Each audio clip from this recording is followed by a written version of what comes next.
Hello everybody. Today I'm going to share with you the first stage of my testing and the second stage of my testing, so that you can have a better insight of what I have done and what I'm going to do, what is the product about.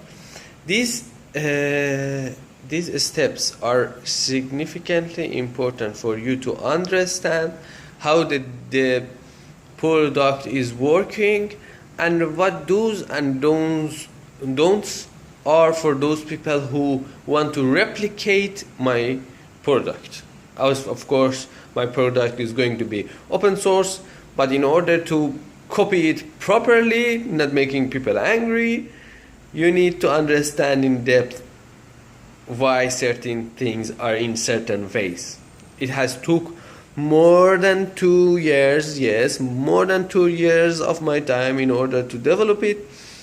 So it will take you, when you want to copy it, at least a couple of months, because copying is much easier. So, but I'm going to save you lots of headache right now by showing you my progress.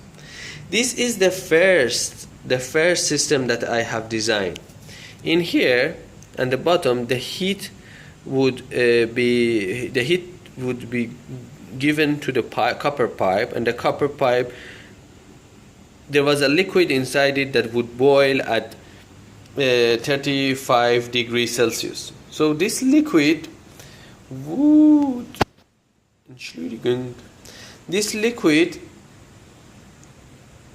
would boil and go to the heat exchanger on top, and then it would cool down and come back again. So this cycle was automatically moving without any pump. And it later on, after almost a year, I realized that this is called a thermosiphon. Haha! Thanks to 3M America and Mr. Philip Tuma, I have understood. So, and then he gave me lots of articles to understand how they are working, how to increase their performance. His help was a great deal. So 3M, Philip Tuma, you are the best. This is, and Mr. George IP and other people involved. This is the heat exchanger that I wanted to make. It would come on top of the CPU, but it was very hard to manufacture, and it was very hard to manufacture. If you imagine the welding, we wanted to weld it with TIG, with MIG, with laser, with brazing it. It was a very big deal. So, and then it has low thermal conductivity. Just leave it alone and don't use this stuff. The stuff to go with is copper. It has very good thermal conductivity. You can draw a lot of heat from your CPU, and if you have nucleation point, more nucleation point inside your chamber, you can have better performance. In the future, I might work more with 3M to get a better. They have a nucleation. They have a product that increases the nucleation point. So if we apply it in our system, greatly will increase the performance. So what else? This is the second prototype that we have made. You can see the gigantic radiator. It was very, very large. Let's have better view of it. Very, very large radiator, and it had 5 parallel pipes going all across, so that it doesn't need to have lots of pump power to move the liquid. It worked significantly well, but it is big and bulky.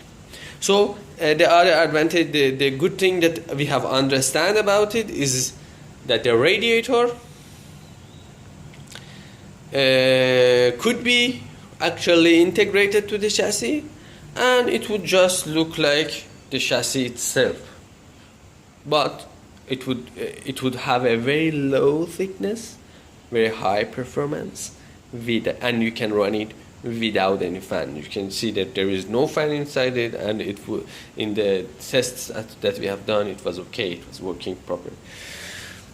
The other thing is that you can see that the piping. First is the fitting. It cannot be zip tied. It should be a very, very good fitting. And the piping should be something that can withstand about 100 psi. Why? Why? You ask me why? Because you are going to put a liquid that boils at 35 degrees Celsius. This liquid is going to boil in higher temperature when it is in higher pressures. The cutoff temperature of the CPU is that, what I mean by that is that the temperature which the CPU goes up to is about 100 degrees Celsius. After that, the computer is going to shut itself up in order to not explode. So it's going. The 100 degrees Celsius means that your pressure inside the system is going to be about 100 psi, because the initial boiling temperature was about 35 degree in atmospheric pressure. So I mean that's a whole new story, that what liquid you should use. Especially you should use a refrigerant which have high thermal it has high volatility, I think, yeah, and then it's not hazardous for the environment. 3M again has a very good product called Novec 7000 or other Novec product that would be perfectly fine with this system, but it is expensive, so we ended up using HCl. No, not HCl. Methylene chloride, yeah. DCM it's called, or methylene, or they call dichloromethane. Not HCl. HCl is alcohol. So this was the second product that we have made. And lesson learned. We are going to make. I'm going to show you later the other products that we have done and the lesson that we have learned from those.